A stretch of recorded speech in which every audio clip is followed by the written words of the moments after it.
Y en Directo América estamos con Mar Romero Sala para hablar de una de las aristas científicas y de salud del conflicto en Ucrania, y es que las armas químicas y los fantasmas de su uso vuelven a planear en el ambiente. ¿Qué son este tipo de armas? Además, ¿qué son las armas biológicas? Mar, buenos días. Muy buenos días, Ángela. Pues empecemos por lo más importante, que es decir, que ambas armas son consideradas armas de destrucción masiva y, consecuentemente, están prohibidas por diversas convenciones internacionales por la extrema crueldad de su uso y también porque este puede llegar a ser indiscriminado, es decir, que también puede afectar a la población civil más allá de los objetivos bélicos. Pero vayamos a las definiciones oficiales de este tipo de armas. Por un lado, las armas químicas se consideran todas esas sustancias químicas tóxicas utilizadas para crear daño en el enemigo en un contexto bélico, herir, diezmar o la muerte incluso. Y es importante destacar que esa definición no solo incluye la sustancia tóxica en sí, la sustancia química, sino también los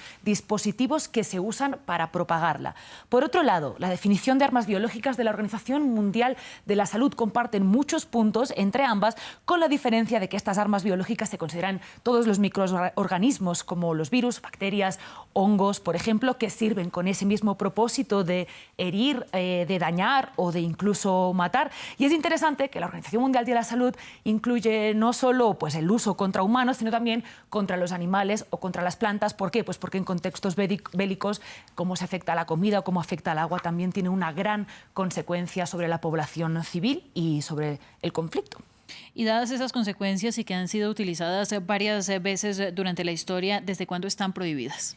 Pues la primera vez que se prohibieron fueron en 1925, en la Convención de Ginebra, después de un uso indiscriminado que se dio en la Primera Guerra Mundial y del horror que generó también pues, entre precisamente la población civil y los espectadores de esa guerra. Sin embargo, fueron unas prohibiciones con algunas lagunas. ¿Por qué? Pues porque se prohibió su uso en el campo de batalla, pero no se prohibió su investigación ni su producción. Eso que conllevó pues, que en un contexto donde todavía unas tensiones internacionales de la Segunda Guerra Mundial o la Guerra Fría, hubieron varias potencias como Estados Unidos, Rusia, Japón, que desarrollaron importantes programas de investigación de estas armas químicas y biológicas. Eso también pues, provocó que en 1975 se prohibiera el desarrollo de armas bacteriológicas y en el 97 el desarrollo de armas químicas. Tanto Rusia como Estados Unidos, importante recordar que ambos son firmantes de estas convenciones.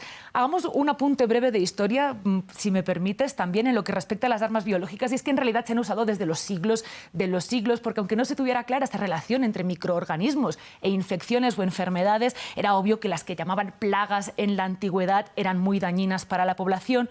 Y uno de los ejemplos más citados históricos pasa con una triste ironía en la península de Crimea, que actualmente es una de las protagonistas de este conflicto entre Rusia y Ucrania, donde en el siglo XIV los mongoles lanzaron cadáveres infectados con peste negra sobre la actual ciudad llamada de Feodosia, pues para precisamente diezmar esa ciudad y su población durante un sitio. Bueno, ¿qué armas químicas y biológicas conocemos y qué efectos tienen sobre la salud? Ya volviendo al presente. Volviendo al presente, exacto. Empecemos por las armas biológicas. Quizás la más conocida es el anthrax, que de hecho está generada por un bacilo que se distribuye por esporas. ¿Eso qué significa? Pues que no es contagiosa como una gripe o como el COVID mismo, por ejemplo, sino que infecta cuando se ingiere o cuando se respira. Eso provoca ampollas, inflamación, úlceras, y si no se trata, se puede tratar con antibióticos o, por ejemplo, puede llegar a provocar la muerte. Hay un triste ejemplo en Rusia, por ejemplo, en 1979, por el mal manejo de anthrax en un laboratorio de desarrollo de armas biológicas, hubo muchísimos enfermos en la actual ciudad de Ekaterimburgo.